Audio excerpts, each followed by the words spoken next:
Yeah.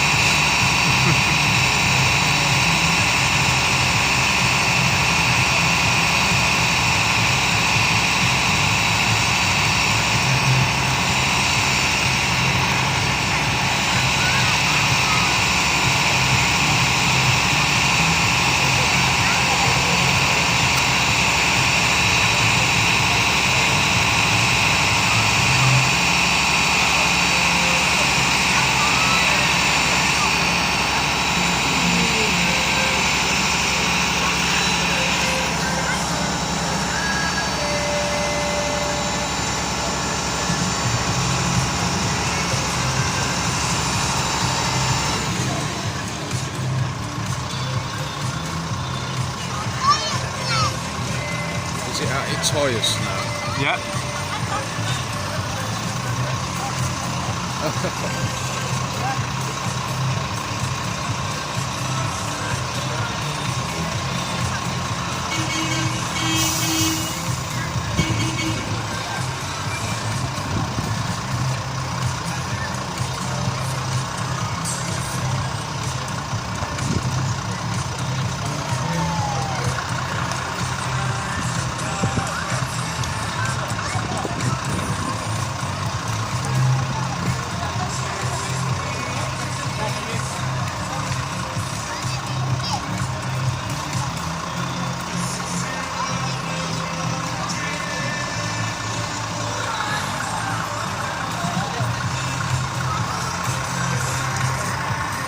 Yeah, you have to have very good height and never fear of height.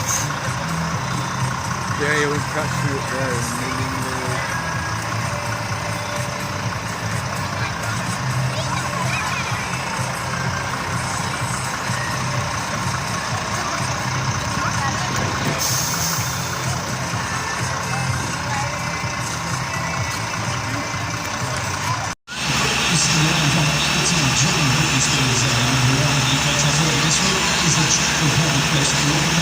Shrewsbury Fire Station open today. There will be a 3 till 3 o'clock today.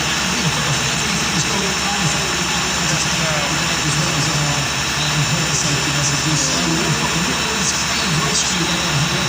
They're demonstrating, so we've got a lot of pictures of it. So also the ones who the ones that can go to see if we can get through the tunnel. And if we can get a sticker if they're in nice different places as well. We've got the Shrewsbury Street Tasters as well doing some confirmation on the voice if you want to know anything about the Shrewsbury Street Tasters. We've got the RTC, which is a road traffic collision demonstration that is going to be taking place in about an hour, about 12:30. Then at 1:30 we've got a rope rescue demonstration as well. And we've also got some chip pan fire demonstrations as well.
Okay, so the chip pan fire demonstration will take place in a couple of minutes' can't put a time on when it's actually going to fail. But we'll try. You did.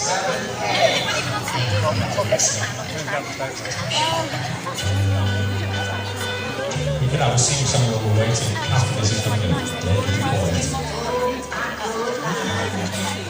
Hold on there, everybody.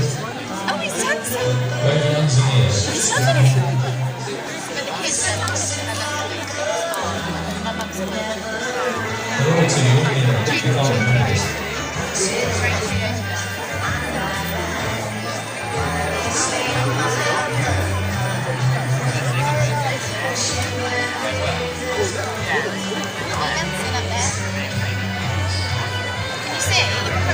What's he doing? Is he heating something up? Chip pan fire. See, this is what Mummy said to me when I was younger. I said, Granny would never let me use the chip pan because she would out even when I was younger. This is why I love the chip pan instead. Chip fire, Oliver. Don't try this at home, Oliver. What's he doing, Evie? He's heating it up to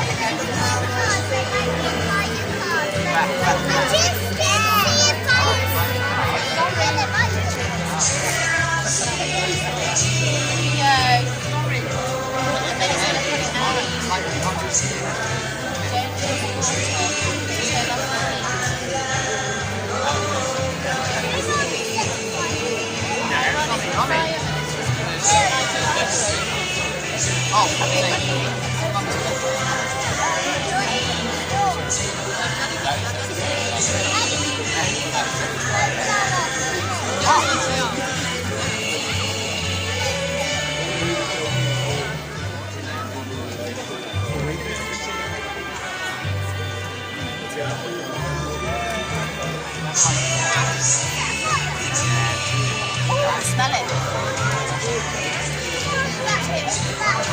This is how they teach fire.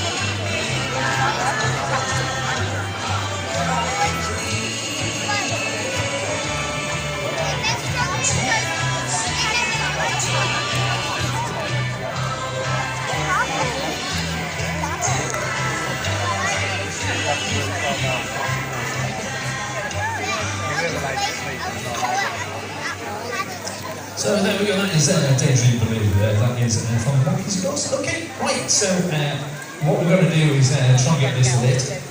It's one of those things when you want something to happen, doesn't it? So if you've got a fire in the home and you haven't got a smoke alarm, put your hands up if you were asleep at night, you know, kicking out the zits, like that. Put your hands up if you think you would smell it. Oh, right, yeah, you wouldn't smell it. That's the unfortunate thing. So we recommend that you have smoke alarms in your home, at least one per level. So if you're living your typical 3-bed semi or detached house or something like that, one as a minimum upstairs on the landing, one downstairs in the hallway. So in the circulation area, so you can hear it pretty much on your room. Yeah, I saw it. Yeah.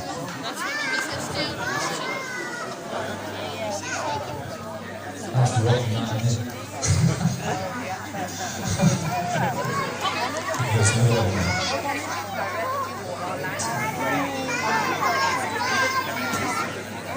This is nearly as old as me. I've been here nearly 30 years. I remember when we had this. So, yeah, so it is a little right. So, okay, so we've got our fire there. At last in our chip pan. So, what do you think would happen if I put any water on it? Will I put it out? Bad idea. Yeah, bad So, idea. what we're going to do now is we're just going to put a little tad of water on it. If you value your eyebrows and eyelashes and etc., just be careful, because they'll stand at the front. Might go home with no eyebrows or eyelashes. So what we're going to do is just show you, give it a little bit there, just a cupful of water. So if you can find imagine just that little amount of water that's going to be put onto this fire now, compared to if you chucked a cup of water on it. Okay, you ready? Right, so that is just a little handful. Yeah, so you can imagine first the chip pan. Do you think we should pick the chip pan up and put it outside in the fresh air? No, because if you pick the chip pan up and throw it outside, what's going to happen is you've got the chance of dropping it. You've also got, once you get out into the fresh air, the wind then blowing the flames onto you. So now what we're going to do is show you what our techniques. So we've got a tea towel here. Okay, so it's, you're going to think, what are you saying, don't put water on it when you've got a damp tea towel? So that is damp, so it's not wet through, so it's damp just so it won't sit on fire so much. Okay? So now, what I'm going to do is show you how. So what he's doing, he's going to cover his fingers with all of it, so he's folding it so no skin's exposed, even though he's got his gloves on, and full fire kit, and he's been trained to do this.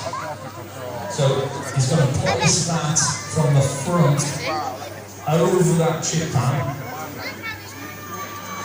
over the back like that. Okay, and then he's going to turn the gas off. So that's if it's safe to do so. And then we're going to recommend you leave that for how long do you think? At least 30 minutes. Yeah, so you still don't pick it up and you still don't take it out. One of the things is that what we don't want you to do, because if you take it off, it really works like that. And if you chuck the tea towel over it in a blind panic, that I know you probably would do, you're probably going to miss. Yeah. Or then if you go to grab it back and pull it back again, you're probably going to burn yourself or pull that boiling hot fat all over you. So, there we go. So do turn off the heat if it's safe to do so. Make sure you don't put water on it or don't use it. Leave it for at least 30 minutes and then call us out. So it's not leave it for 30 minutes and then call us out. It's call us out. If we get there and it's all out and it's all safe, that's fantastic, isn't it? Because that's what we want. The last thing we want is anybody to get hurt, injured, lose their property, lose their life or anything like that. So what we're going to do now is we're going to leave that for about 30 minutes or so to make sure that it is out. So yes, can you taste the smoke in the back of your throat? Yeah, so you can imagine what that would be like in your home. So make sure as you exit your house, close the doors as well. So it's important that you close the doors because you want to try and compartment that fire so it stops it from spreading to other rooms. We have had in cases where people have thought, well, I'll open the windows and open the doors and everything to let the smoke out, but that's going to bring one of the three things that we need for fire back into our home, which is heat, oxygen and fuel. So if we've got all that oxygen coming through our home or through into a fire, it's going to make it bigger. Okay? So that's about it for this chip pan fire demonstration. I hope you've enjoyed that. I hope you've learned something.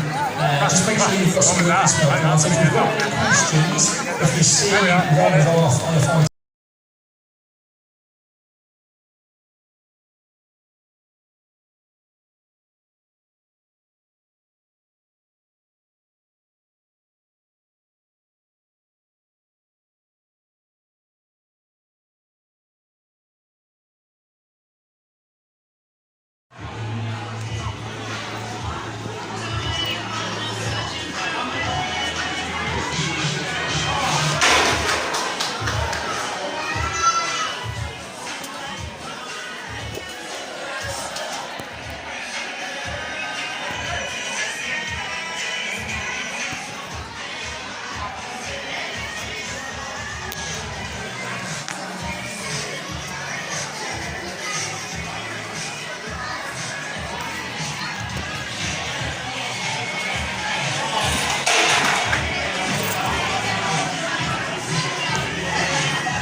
each other or they both want me. But I am a bit like, oh, this is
As you can see, it's only a two-wheeler, so if we get anybody that is trapped in the rear of the vehicle, we have to do what's known as third door creation, which is easy to say, hard to do.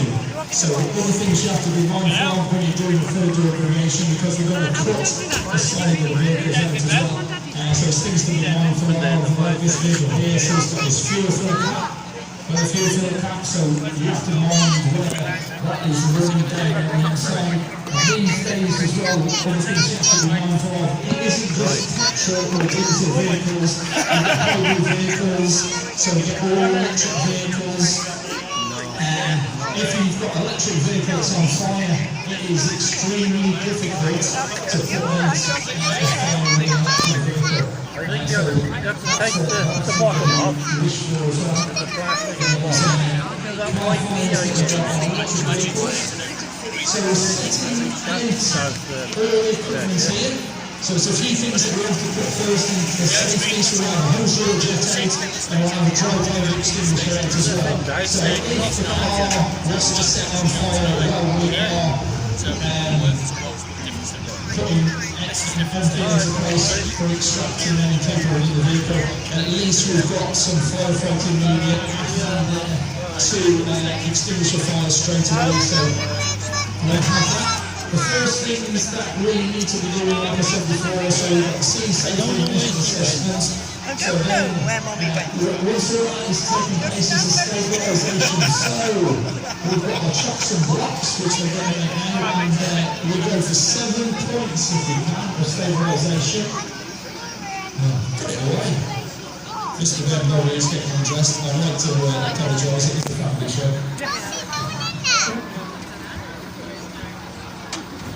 So, Phil here is the watch manager at Hognett. So if anybody's from that local area, you might know Phil.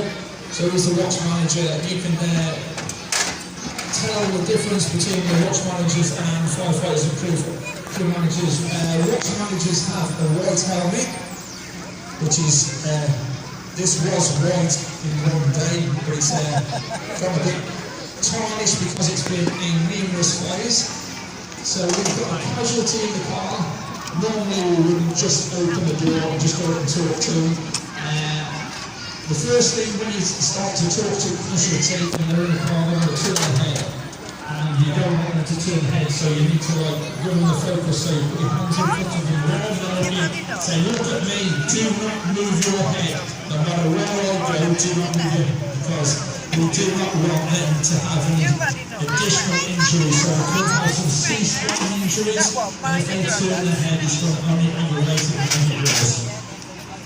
So the second equipment took in slow time. If this was a real incident, we would be doing it a little bit faster, a lot faster, to make sure everything was safe. So we'll just set the door nice and neat for you. But we can really set it out on a sheet here. We're on a vehicle. So the vehicle might be a few metres away from the incident. And the other thing is, once we've got everything set out, we know where it is in It's gone now. quickly. So we took some rock, then our electro equipment, we do a soft and fire protection, glass management kit, we've got a long door here, out as well, so to get the casualty out as well. So we've just got all that. So you're going to give the casualty inside the vehicle a dust mask, because when you start cutting the glass, there's fragments of dust, and the last thing we want is to get any dust fragments on your lungs, because if you get glass on your lungs, and if you try to go for an x-ray, if you're not feeling very well, the glass fragments do not show up on an x-ray.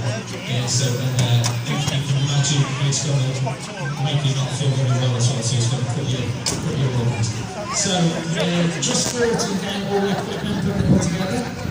So Phil's going to put his jacket on to indicate to anyone else in the fairground, including our partner agencies, so the police and the AMBO, that he is the incident commander, so he is in charge of the incident. I'm just dressing him, yeah? Okay. This one's not here today. So they're showing you what they do. So Phil, do you want to just talk us through what the plan of action is? Somebody's trapped in the car.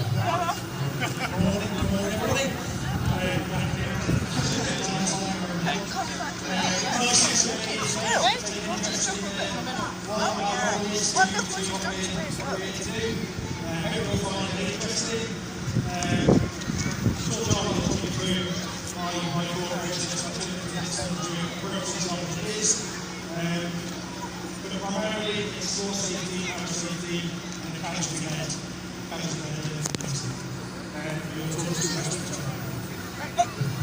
Okay, right.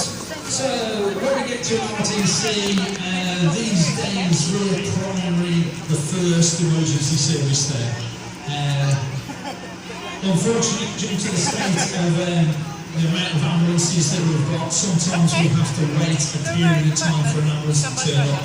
So our staff are FREC trained, which is First Response Emergency something. What's the C stand for? I can't think now. First care, casualty care. So first response emergency casualty care trained. So it's just under from a technician for the ambulance. So we're trained. So we've got all first aid equipment, including defibs, oxygen therapy, and all the things that we should need. So we've got trauma kits as well. We've got bleed bandages. We've got glass bandages. And things like that as well in our first aid kit. So, what we'll do is we need to find out whether the person in the vehicle or persons within the vehicle are conscious and breathing, because they could just be slumped over the steering wheel, and the easiest thing to get them breathing is to tilt the head back and then put some oxygen on to open up their airway, because it doesn't matter how good we are at extracting anybody from the vehicle, if their airway is compromised, it's not going to help them a great deal. So Phil is just going to tell everybody within his crew what the plan of action is.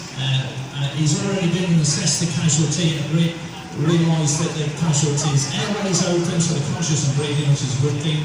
And they're just trapped, mechanically trapped. So they're not medically trapped, they're mechanically trapped. So they're trapped within the vehicle, so we need to get into that vehicle to get them out onto the longboard.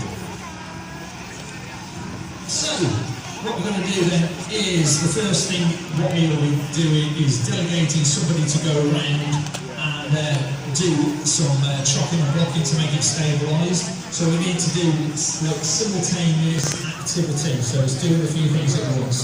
So we need to chock and block the vehicle to make sure it's a nice, stable working platform, not only for us working in the vehicle, but for also for the casualties within the vehicle, because you don't want the vehicle rocking around and giving them any more undue stress or injury. So while that's going on, then we need to manage the glass and the plastics within the vehicle. So we've got laminated glass at the front. So the laminated glass, it's basically it's a sheet of glass, a sheet of plastic, and another sheet of glass as well. So when you get your stone chips up on your windscreen, it just like spiders webs. It doesn't do the same as it does like the side windows or the rear windows. So the rear windows, that's toughened glass. So the toughened glass, it just spider breaks into thousands of little chips.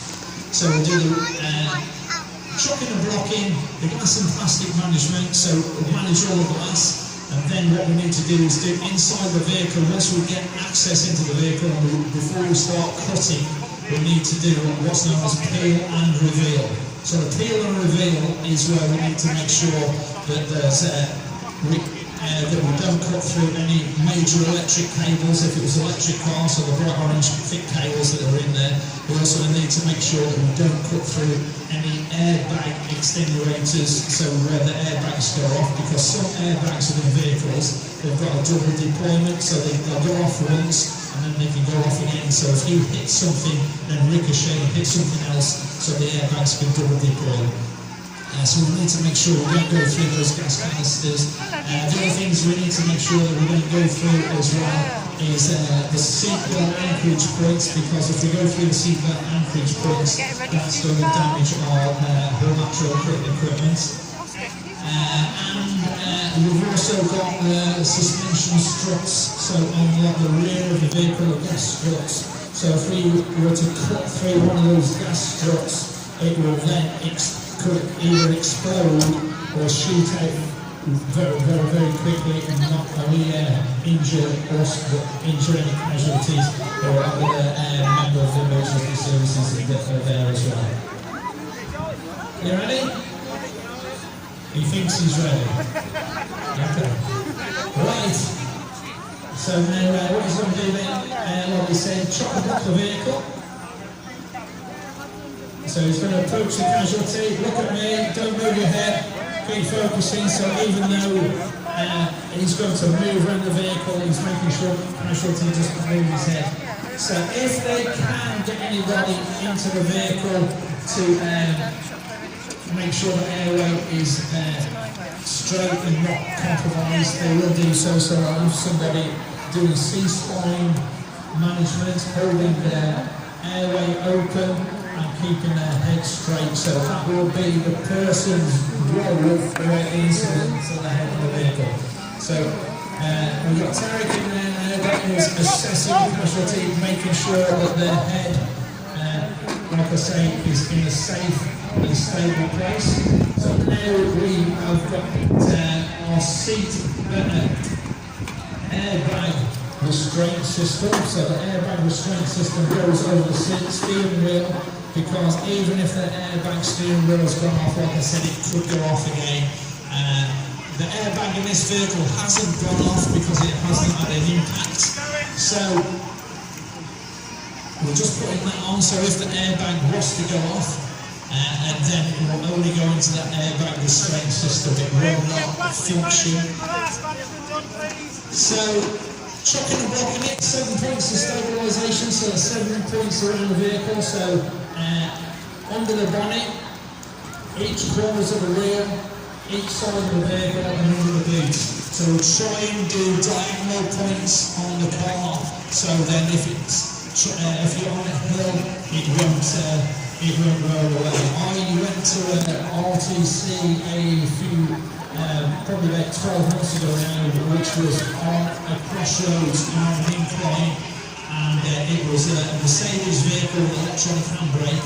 As soon as we pulled up, the vehicle was on fire and it was rolling down the road towards some houses. So we had to get some of the chocks and blocks quick and chuck them under the wheels to stop the vehicle rolling. So that's another thing you have to be mindful of, is when we're going into the vehicle, making sure that the handbrake is on.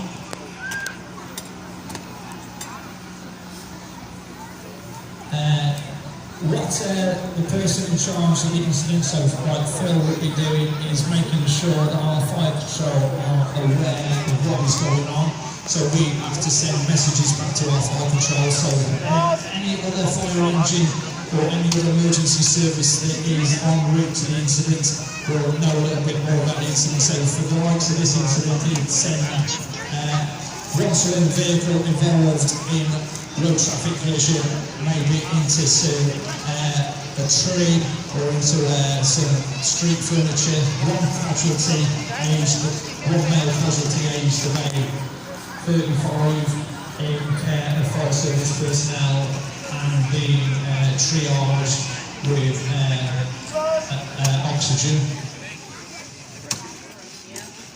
So now what we're doing is managing the glass. Like I said, there's 3 ways to manage the glass. So there's leave it in situ. So leave it in situ. So as you can see, the glorified cling film, that's called Patex. So they're putting that on the glass as well. So once you've got that Patex on the glass, and if you then break the glass, it will all stick to that cling film, so you can take it out. So on this side here, they've just shown you how if you break the glass with one of our glass punches, it just goes everywhere all over the floor. So to manage the glass, we can leave it in situ, so the front windshield is less likely or will not shatter like that. So we don't have to worry so much about the front windshield. So when we cut the windshield to remove the roof, what we'll do is we've got our glass management kit, so they'll stand a big building on the screen, put some water on it, and try and damp it down and brush go down. You can see Phil is constantly going around the incident. You just get up close and personal, because the further you are away, you've got a better idea, you can see better. So now these are allocated jobs to the crew. So we're going to put some across the front of the windscreen, so when it cuts it, it's going to hold the dust shards of glass.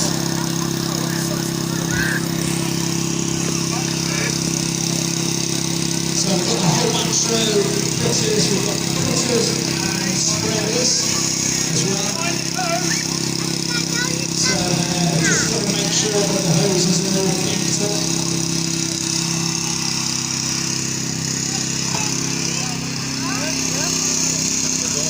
So the whole pressure hose that all of the run through that goes through at 720 bar. So you've got to be very, very careful, because if one of those hoses bursts and it goes into you, you're going to get a hypodermic pressure of oil within your skin, and that's the last thing you want. So it's just a rocket, and now it's going to be used as spreaders as well. So we've got a few things that we use. We've got impact drivers as well, and we've also got D-Works electric saws as well. So the glass that we're running into at the moment is what's known as a reciprocating saw. So it's not like the average saw, so it cuts on both ways. So when you're pushing and pulling, it cuts on both ways. So it's not just like a saw that's got a round tip. So it's putting the water on it now, so to dampen down any dust. We've also got the Patex on there as well, that dampens down any dust. So in a few seconds they've put through the windshield. So then when they remove the roof from the vehicle, they will be cutting where they've put their glass as well. So those at the back are removing the tailgate. And that's going to be extremely heavy for the simple reason it's got a scale wheel on as well, so it's not just the weight of the tailgate, it's the weight of the scale wheel as well. So when they do the first stop, what we normally do is we'll start from the furthest away from the casualty.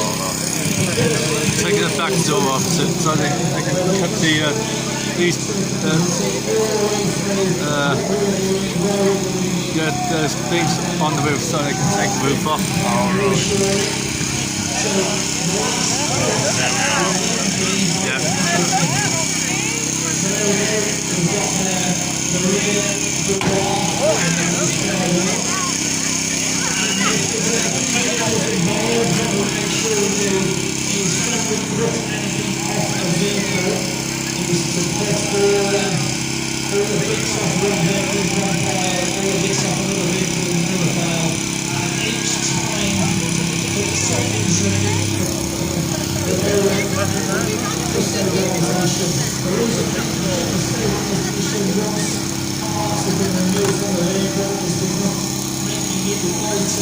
So it's more reliable to roll in the weekend.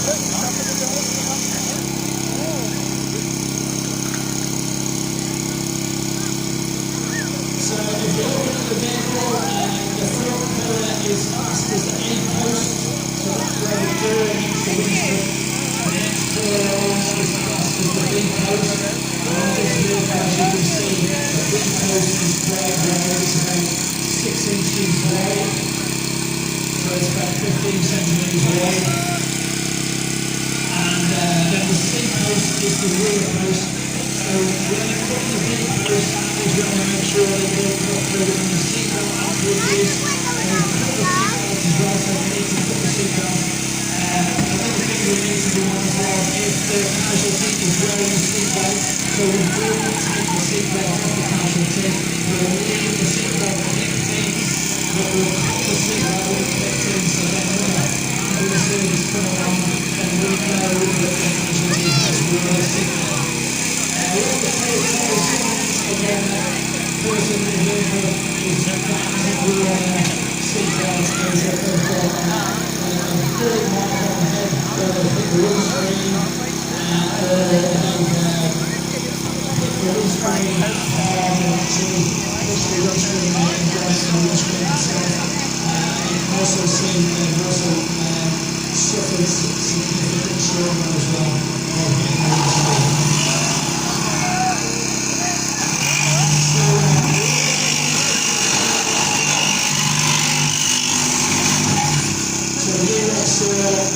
It's a fantastic tool and it is quite varied. So unfortunately what we'll be doing is explaining to the casualty as well. You can see the little clear teardrop as they call it that the one firefighter there is holding. So that is hard protection, so that will be put between the casualty and where we put it just to make sure that it's nice and safe as well. We've also got plastic sheets as well that we put over the casualty for soft protection. So they've rolled on the rear off-side quarter. As you can see, because there is a fence around that piece of glass, all the glass, even though it's broken, is stuck to that fence. So now when they get that piece of glass out, it will all come off as one piece. So you won't have any shards of glass falling on the floor. The thing you have to remember as well is if you are removing the glass from the vehicle and then you are going to be touching the casualty, you could get glass on the casualty. So you have to be careful that you don't get glass on the clothes.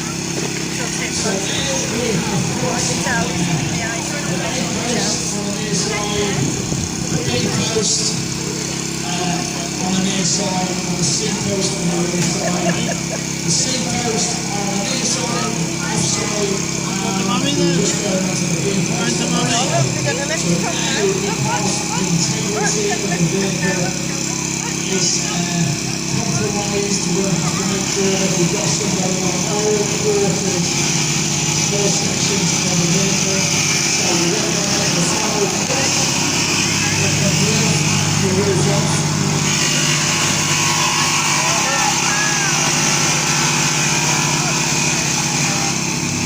So as you can see, look, Phil Watch Manager is constantly going around making sure everybody is well.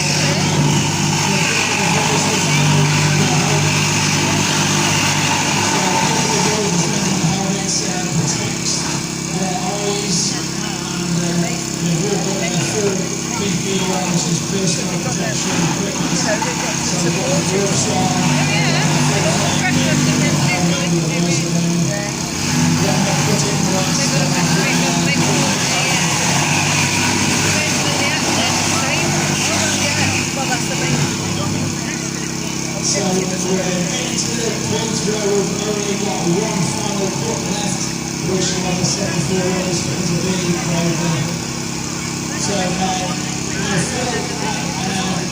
that's something that we did put it together. So everybody comes to me, so I'm just going to brief them what they're going to do now. We're going to get the casualty out. We've got to get the casualty out to say, what's that? So, a brief from the Russian Metro Phil, so everybody knows where of their task.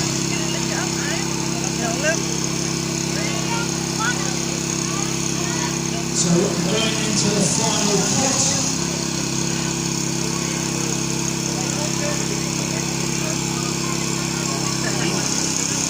So, we've got the hard protection now being cut between the casualty and the actual equipment. And as they begin to put the person in charge will shout out footing, everybody knows. As you can see now, the roof should be last cut now, and then the roof will go up, and what they do is lift it up and take over the casualty and put it onto the dump of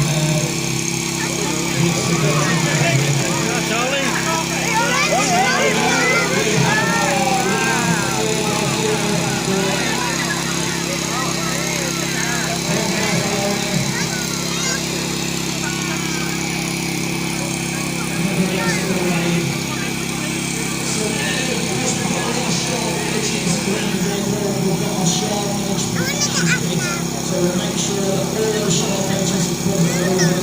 And then also when we're working on it, go into the hands on them, put the hands on them, and then we'll get the casualty out.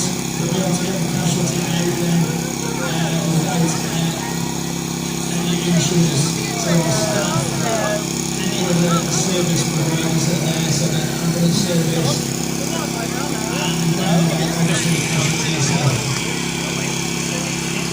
So, what we need to do is, usually what we do is the two teardrops, we'll put two teardrops down the back seat where the casualty is, so then when we put the longboard in, it goes in nice and smoothly, nice and safe, and then we'll remove those two teardrops.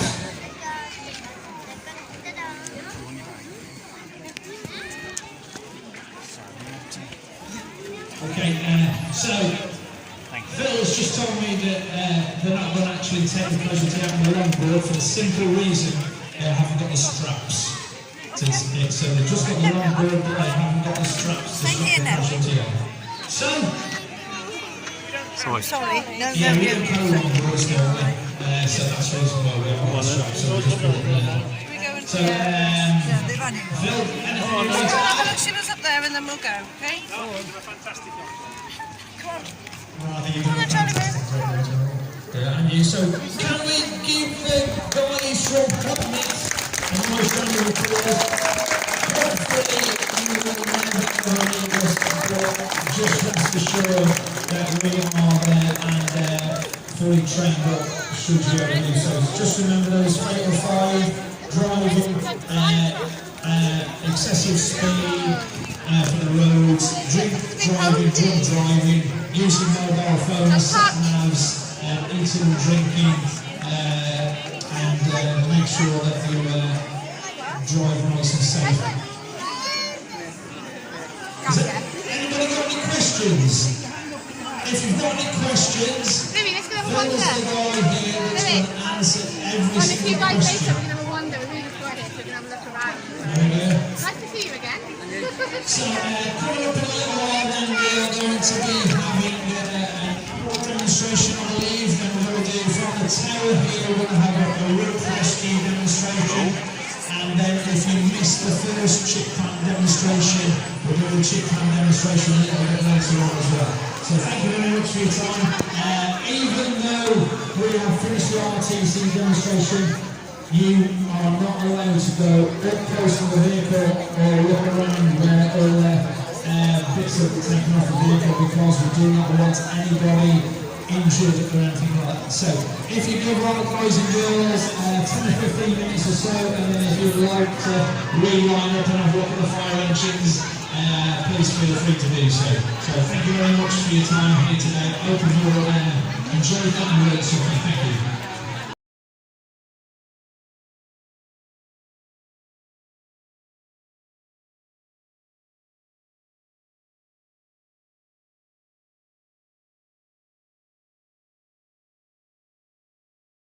Just make sure that you don't stand either left or right or in front of the tower, so you need to have a little bit of space, because we don't want you getting involved in it, so we need to make sure you're safe as well. So the priorities for road rescue then for us as a service are, the rescue priorities are making sure you look after yourself. So it was yourself, then your team, and then the person who's in need of rescuing. So the person in need of rescuing is unfortunately last on our priority list, but we need to make sure everything is put in safe, all the risk assessments are done, and everything is done safely beforehand. So for the hierarchy registration regulations, should I say, we need to make sure that things are done. So if we can avoid doing work at height, we will do. So if we can prevent it by using other forms of restraint, or mitigate the issues by using something else. So those are the three sorts of things that we need to do. The type of rescue equipment and the things that we have for the safe systems that work within the fire service, we've got three of those. So we've got work restraint, fall arrest, and work positioning. The work positioning is either by a team or an individual person. So we'll run through all those different things and explain everything as we're doing it. So it just takes a few minutes to make sure that we've got everything set up, all the carabiners are all set up, and then I don't know if they're going to belay somebody out of the window, or they're just going to send somebody down the side. So there's a few things, so we could be rescuing somebody from down the side of the cliff, off a tall building, or say for on down in the sewer, or something like that. So there's lots of things you have to make sure that we put in place as well. So if you get into spirable atmosphere, so we're down in the sewer, so we have to wear that breathing apparatus, and make sure that everybody is safe as well. So we're just getting everything set up like I said, and I'll get a nod when they're ready. So I think they're going to be coming out the 4-story window. If you look up, you'll see where we don't call them ropes within the fire service, we call them a line. So if it's a piece of equipment that is used for work, it is a line. So a rope is like what you tie if you tow your vehicle. So a tow rope, etc. But as soon as it becomes a piece of equipment, so dedicated a piece of equipment, it is a line. We have to check these lines so to make sure that they're safe. They have a certain lifespan, I think it's about a 10-year lifespan, and so we check those. So once they're used, we have to check the integrity of the line to make sure there's no frays in it, no rips in it, or any inconsistencies within the line, to make sure it's not damaged, so it is then safe to use again. So we're just getting everything set up, like I say, so it shouldn't take too long, but it is, the main thing is that we have to make sure that it is all set up safely, because you only have to do this wrong once, and it could end up not a very nice atmosphere for the person being rescued or the rescuer. So Neil is up there now, just getting ready, explaining to the guys and girls that are up there what he'd like them to do, is checking over their harnesses and making sure they're all tight and making sure they're all fastened up properly, and he's checking all our drawing safety equipment as well to make sure that it is all threaded correctly and in the right order. So if anybody slips it will then lock into place. The last thing you want to do is make sure it's threaded the wrong way around, so if there was an incident where somebody slipped, they just carried on going to until they hit the ground.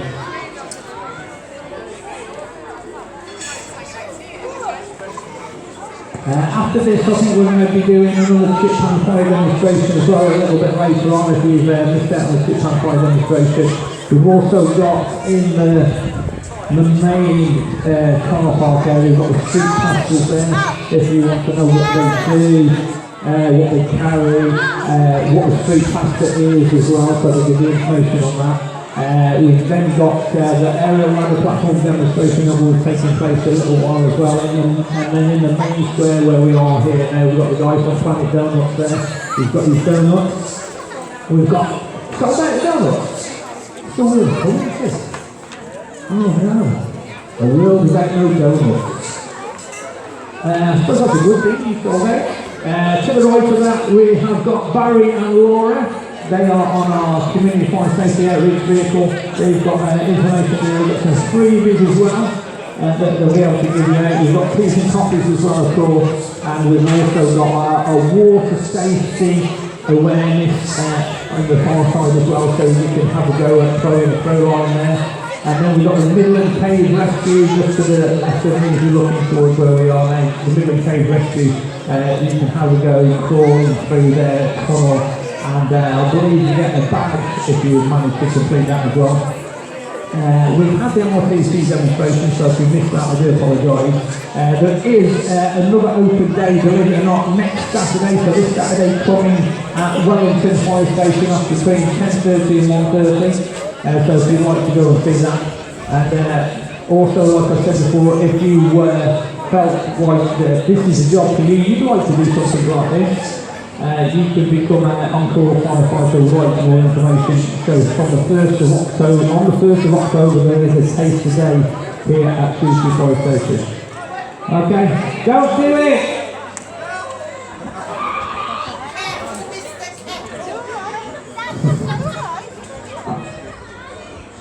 Oh, apparently there's some more donuts coming. Go careful, mister. Don't throw it. Don't do it, Stu. Good. No. As you can see, Stu there is living on the edge.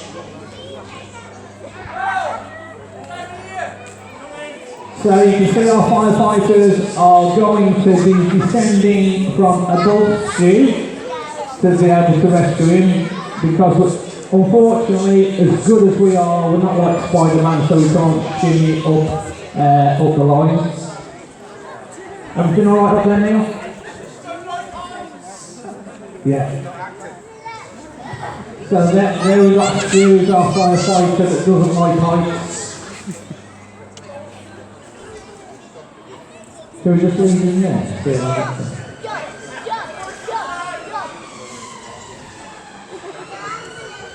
Poor Stu's panicking.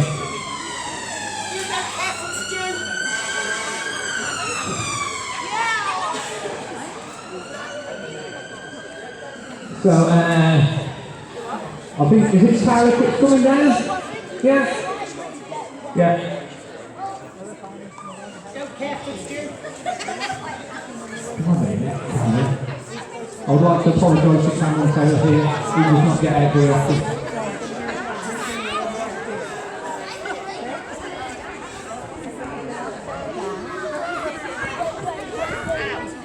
Nearly made me swear. There we go, a little wave.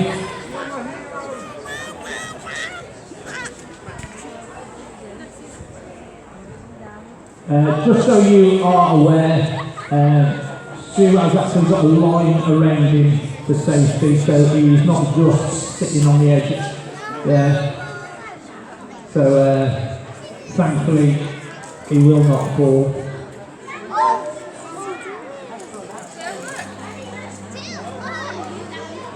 So as you can see, we've got Tarek coming down there, so he's there's two lines, one is his working line and one is his safety line.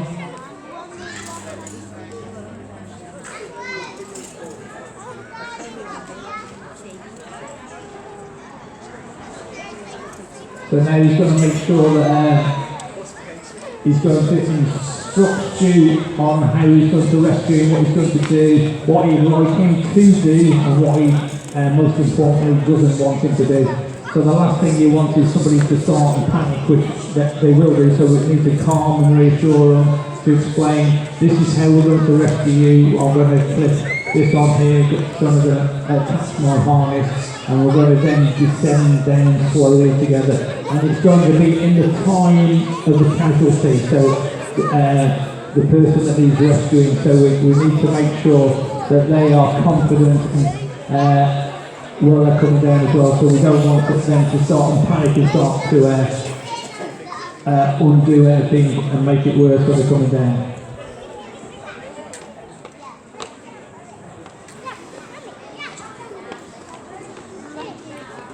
So what Tarek is doing now is making sure that everything is connected up, making sure all the carabiners are closed and are wound tightly up so that they won't come undone when they're going down.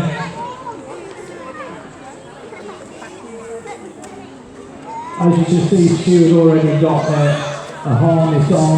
If that wasn't the case, which it wouldn't be in most rescues, in virtually all the rescues that we have to perform, we then have to put the harness onto the casualty in order to get them down. So now he's connected up, really tight, he's yeah. explained everything. Here comes the descent. He's connected everything correctly, yes. Stu's smiling.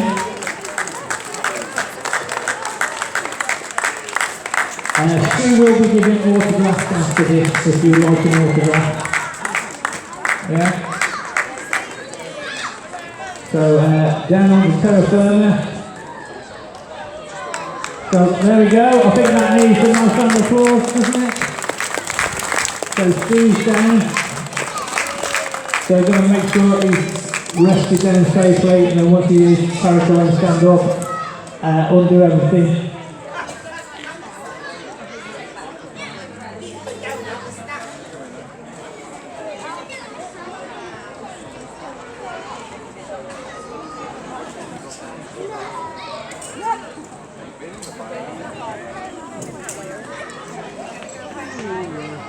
Oh, it isn't Tarek. Sorry, apologies.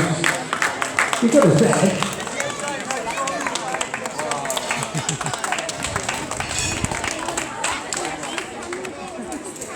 Okay, so that concludes our rope rescue demonstration for today. There are lots of other things that are going on in and around, so we've got just over an hour and 20 minutes left before we have to wrap things up for 3 o'clock. The guy from Planet Donuts has said to me that another delivery is going up in a few minutes time as well. We'll be doing another chip pan fire demonstration, I believe, around 2 o'clock in about 20 minutes time. Aerial and a platform demonstration as well. That's going to be taking place on the drill yard. So don't forget, if you'd like any information about our on-call taster days, you can visit on-call.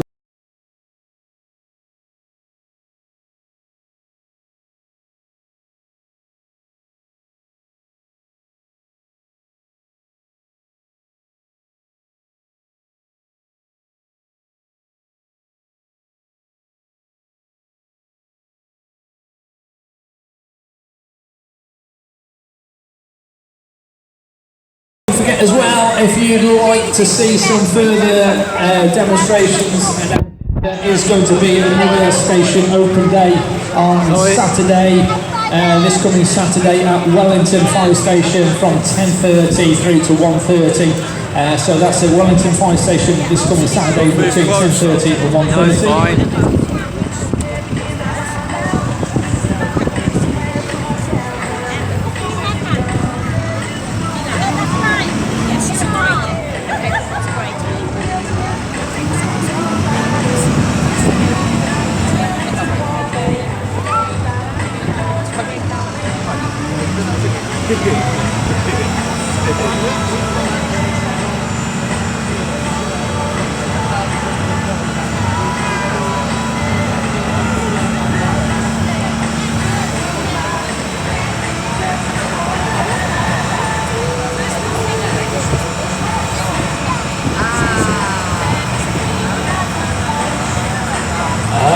there we go. So let's give Alan a round of applause.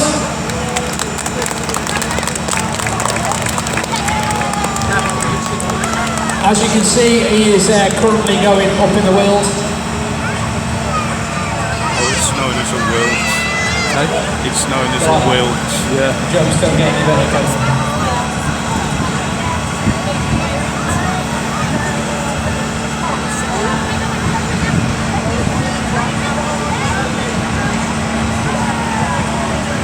So, as you can see, this is a Bronte skylift, and it is 32 metres it'll go. It is also dependent on overhead obstructions and access as well, and also the wind. You can see the little wind turbine thing on the top of the where Ali's is currently not spinning very much at all, so thankfully there's not much wind. Today it says we've got south to southeast wind of 12 mile an hour, so that's not too bad at all. So there we go, you can see it just spinning a little bit. So, unfortunately, our aerial ladder platform is now broken down. That's not good, is it? So this is where we get a gas. I'll stay here because of the sun in the way. Can we do that together? After 3, 1, 2, 3. So now Al is going to have to climb up and then back down again to safety. So thankfully he has got his harness on, and so he'll have to put one hook on, one hook off, so he makes sure that he's never below the, so the hooks are never below him, so he doesn't fall too far as well. So he'll take one off, put one on, as you can see as he goes up. So this isn't a sort of predicament that you want to be in, to be fair, but should there be a mechanical failure because of the hydraulics or something like that, thankfully if there is a failure it does actually stay in situ, so it doesn't fall flat down. So the worst thing is you've got to go all the way up and then twist yourself round and then come all the way back down again.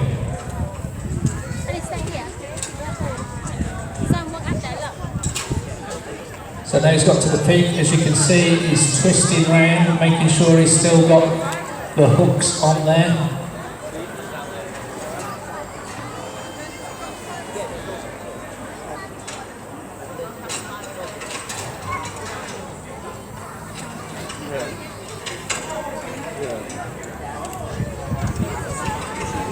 So then he has to make sure that he has now hooked onto that side of the ladder to come back down safely. As you can see, he's coming down methodically down the ladder there, so he's got one hand on, so it's like hand, foot, foot, hand, foot, foot, hand, all the way down.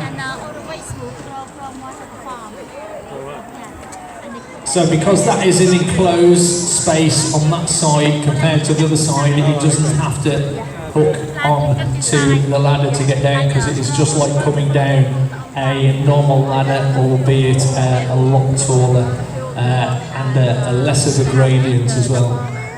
Because when we use our ladders, we have to try and keep them to a third of the working height.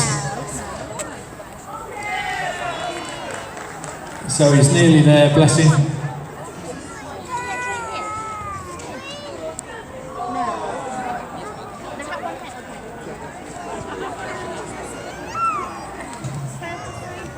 Al, you've left your keys in the cage, mate.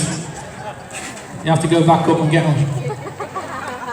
Okay, he's nearly down onto terra firma, so can we give a nice round of applause, please?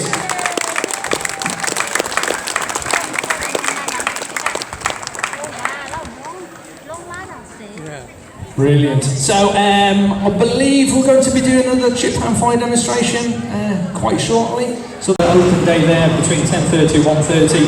If you're interested in becoming one of our firefighters in one of our on-call stations, there is a recruitment day here at Shrewsbury Fire Station on Saturday the 1st of October. For more information and advice on that, you can visit oncallfire.uk.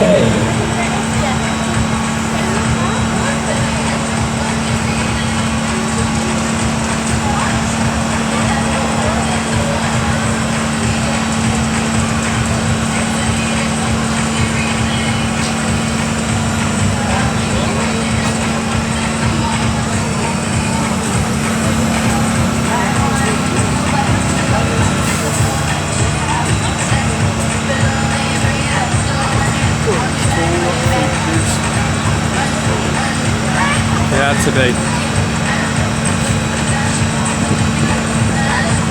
When it comes to rescue people at high places such as high-rise buildings, Points it off.